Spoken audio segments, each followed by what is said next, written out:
自民党に対する激励のガーチェンっていうのを毎日やってまして、はい、一応ここに一声ね、かけてからやってくれっていうふうに言われてるんですけど。はい。完成。あ、そうです。はい、じゃあよろしくお願いします。10分ぐらいですので、よろしくお願いします。自由民主党さん、こんばんは。お疲れ様です。私は、現在の、民主党政権に、強い不満を持っておりまして、その民主党政権をですね、倒すためにですね、何かできないかということで、ここ永田町の方に毎日やってまいりまして、民主党本部前でね、座り込みをしておるものです。そのね、民主党をね、倒していただける、最大のね、力は、やはり自民党さんだろうと。そしてね、倒した後の政治をしっかりやっていただけるのも、やはりこれも中心になるのは自民党さんだろうというふうに思っておりまして、民主党に対するね、抗議と、並行する形でですね、自民党さんに、いろいろ大変でしょうけど、無事張って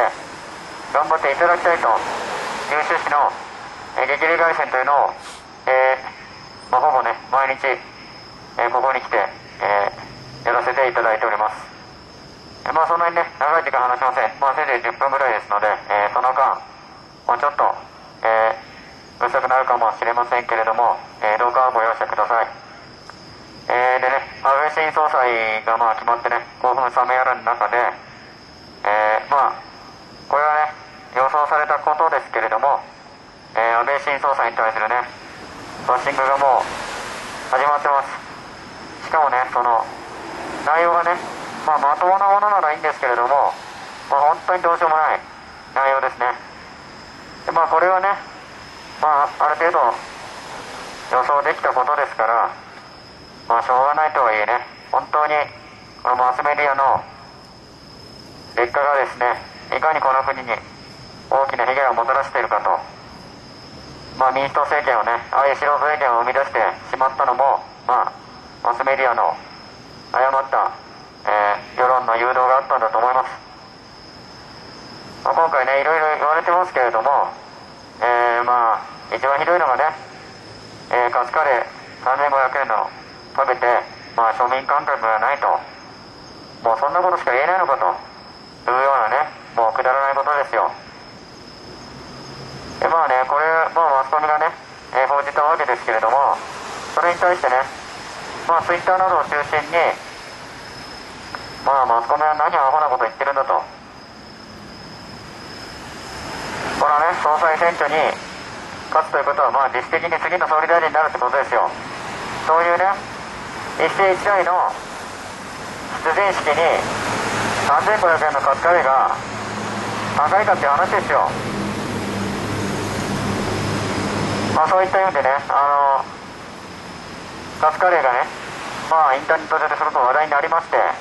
抗議の意味も含めてね、みんなでカツカレー食べようみたいな流れに、なってます。もうあるお店ではね、カツカレーが普段の5倍出てるとか、そういう状況になってね、カツカレー売り切れみたいな状況ですよ。でね、これを受けてまたマスコミがね、インターネット上で安倍さんに対してね、批判が起きていると、3500円のカツカレー食べて批判が起きているという論調でね、全く逆の論調でまた言うということでね、もう本当に今ね、インターネットの人たちと、マスコミの間で、熾烈な戦いが生じてます。でね、このね、戦いのね、戦いを実質的に我々引き受けてるわけですけれども、これもね、ひとえに安倍新総裁がこれからね、やってくださろうとしていることが日本のためになることだろうというふうに思ってるからですね。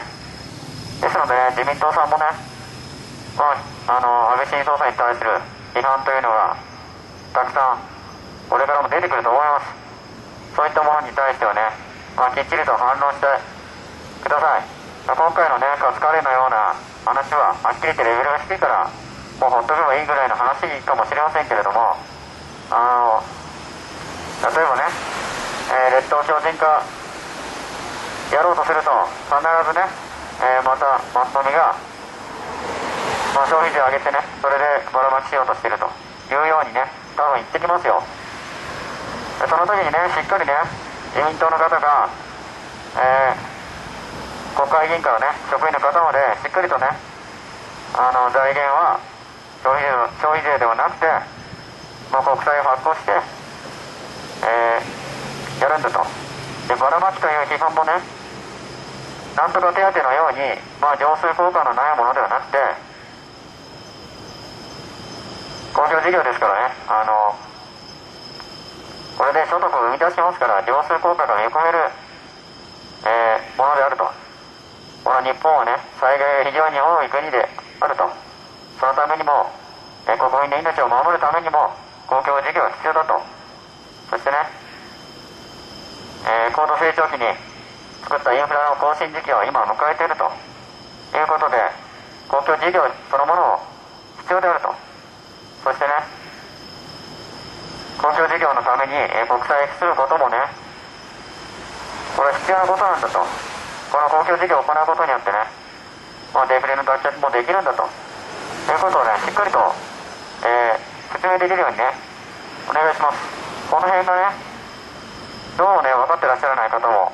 いらっしゃるようなんで、この問題についてはね、もうマスコミ必ずついてきますから、今からね、準備満タンでよろしくお願いします。ちなみにね、カツカレー騒動のおかげで、カレー屋さんがね、カレー屋さんの株が上がりました。ココイチね、ココイチの株が上がってます。そういうね、状況ですので、今回の総裁選挙でも、既存のマスコミと、それからね、当日ここにね、何百人か集まったインターネットを中心に、口コミで集まった人たちの、戦いがね、あります。これにね、我々はしっかりやっていくつもりですので、自民党さんもね、ぜひ安倍新総裁を守るようにお願いします。それでね、なぜね、インターネットの力が重要かというと、マスコミがね、偏向報道したときに、それは間違ってるよということをね、指摘し、それを情報を拡散し、共有するからですよ。これが非常に重要なことなんですけれども、民主党がね、この間閣議決定した人権侵害救済法案のような、言動をね、封殺するような法案ができてしまうと、こういった自由な活動もできなくなる恐れがあります。ですのでね、自民党さんね、多分秋の臨時国会で民主党が人権侵害の、任意設置の法案とかね、救済法案のようなものをまた出してくると思いますので、これはね、きっちり潰してください。これ短期的にはもう自民党さんのことを守ることにもつながりますし、長期的にはね、日本そのものを守ることになります。この人権絡みのね、法案では、みんな非常にね、不安を持って怖がっておりますので、これをきっちり潰すということを、お約束いただけると、我々もね、安心して、インターネットを通じてね、言論活動を行うことができますので、その点よろしくお願いします。安倍新総裁ね、まだこれから始まったばかりで、党の人事等々、これから、決まっていくと思いますけれども、安倍新総裁の下でね、しっかり一丸となって、やっていただければと思います。今の日本をね、野田総理がおっしゃられるように、もう崖っぷちですから、一つのミスも許されませんのでね、自民党さんもね、仲間内でいろいろごちゃごちゃやってるような状況ではないです。もう、総裁選ね、終わればもうノーサイドですので、その点はね、十分お分かりかと思いますけれども、我々もね、しっかりとサポートするつもりでおりますので、自民党さんもね、つまらないミスでね、出演しないように、ぜひお願いしたいと思います。今日は、これで以上になります。夜ね、遅く、もうこんな時間で、失礼いたしましたけれども、またね、明日にでも時間があれば、来るつもりです。機動隊の皆さん、警備の皆さん、いつも自民党の警備、大変お疲れ様です。